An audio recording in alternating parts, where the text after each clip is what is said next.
పల్నాడు జిల్లా గురజాల నియోజకవర్గం దాచేపల్లి టౌన్లోని నడుకుడి వ్యవసాయ మార్కెట్ యార్డ్ నందు నిర్వహించిన కిసాన్ మేళా కార్యక్రమంలో జిల్లా ఇన్ఛార్జి మంత్రి అలాగే రాష్ట్ర విద్యుత్ శాఖ మంత్రి గొట్టిపాటి రవికుమార్, నరసరావుపేట పార్లమెంటు సభ్యులు లావు శ్రీకృష్ణదేవరాయలు, పల్నాడు జిల్లా కలెక్టర్ పి అరుణ్ బాబు, గురజాల శాసనసభ్యులు ఎరపతినేని శ్రీనివాసరావు, తిరుపతి దేవస్థానం బోర్డు సభ్యులు Janga Krishnamurthy, director of extension ఏఎన్జిఆర్ వ్యవసాయ విశ్వవిద్యాలయం doctor G Sivanarayana, director of research ఏఎన్జిఆర్ వ్యవసాయ విశ్వవిద్యాలయం డాక్టర్ పివి సత్యనారాయణ, పల్నాడు జిల్లా వ్యవసాయ అధికారి ఎం జగ్గారావు పాల్గొన్నారు.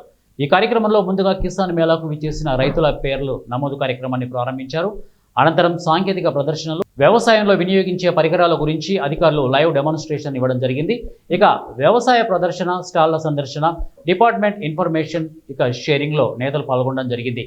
ఈ సందర్భంగా ప్రదర్శనలో ఏర్పాటు చేసిన ఆధునిక వ్యవసాయ పనిముట్లను, ప్రదర్శనలో భాగంగా ఆచార్య ఎన్జీ రంగా వ్యవసాయ విశ్వవిద్యాలయం వారి నూతన ఆవిష్కరణలను ఆంధ్రప్రదేశ్ వ్యవసాయ శాఖ, ఉద్యానవన శాఖ మరియు రైతు సాధికారిక సంస్థ, ఆంధ్రప్రదేశ్ ప్రభుత్వం, మత్స్యశాఖ, ఆంధ్రప్రదేశ్ రాష్ట్ర విత్తనాభివృద్ధి సంస్థ, ప్రధానమంత్రి ఫసల్ బీమా యోజన, రైతు సాధికారిక సంస్థ, ప్రజా భాగస్వామ్య ప్రకృతి వ్యవసాయ అలాగే మరియు ఐసిడిఎస్ వారి ఆధ్వర్యంలో ఏర్పాటు చేసిన స్టాల్స్ ని సందర్శించి పరిశీలించారు.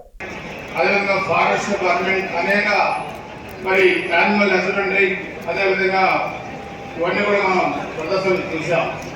ఈరోజు దేశానికి వెన్నెముక రైతు అని మనం చెప్పుకునే పరిస్థితుల్లో రాష్ట్రంగా కానీ దేశంలో కానీ రైతన్న ప్రయోజనాలను మనం కాపాడాల్సిన అవసరం మనకు ఉంది. నేను నిన్న కూడా చెప్పాను, ఈ రంగం వ్యవసాయ రంగం మిగతా రంగాల కన్నా దాదాపు 70% పైగా ఉపాధి కల్పించే రంగం. దీంట్లో చదువుతో పని లేదు, ఉద్యోగాలతో పని లేదు, అదేవిధంగా పురుషుల స్త్రీ అని పని లేదు.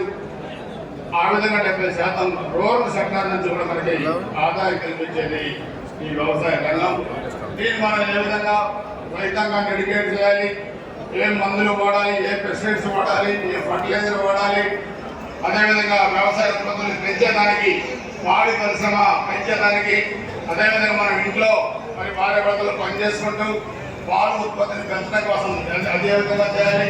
పౌల్ట్రీ డిపార్ట్మెంట్ కానీ, యానిమల్ డిపార్ట్మెంట్ కానీ, ఫిషరీస్ డిపార్ట్మెంట్ కానీ, వ్యవసాయ రంగానికి అనుసంధానమైన అన్ని డిపార్ట్మెంట్ కలయిక ఈరోజు తీసుకురావడం మొన్న రివ్యూ మీటింగ్ కూడా చెప్పాం. అదే ఎల్లుండి లేకుండా ఎల్లుండి మీటింగ్ కరెక్ట్ గా ఆధ్వర్యంలో మీటింగ్ కూడా పెట్టడం జరిగింది.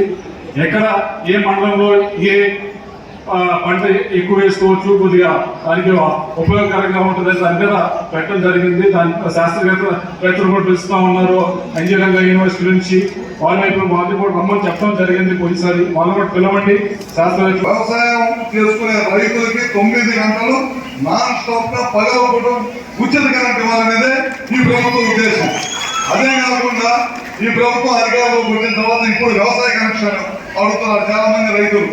మొదట నేను ఛార్జ్ తీసుకునే రోజు, మంత్రిగా తీసుకునే రోజు ముఖ్యమంత్రి గారి దృష్టికి తీసుకెళ్లి 45,000 మంది రైతులకి వ్యవసాయ కనెక్షన్లు ఇప్పించాం. మళ్ళీ మొన్న మధ్య చాలా మంది రైతులు అడుగుతున్నారు దానికోసం ఇంకొక 25,000 మందికి వ్యవసాయ కనెక్షన్లు ఇస్తున్నాం. మనం ఖచ్చితంగా రాష్ట్రంలో ఉన్న వ్యవసాయదారులు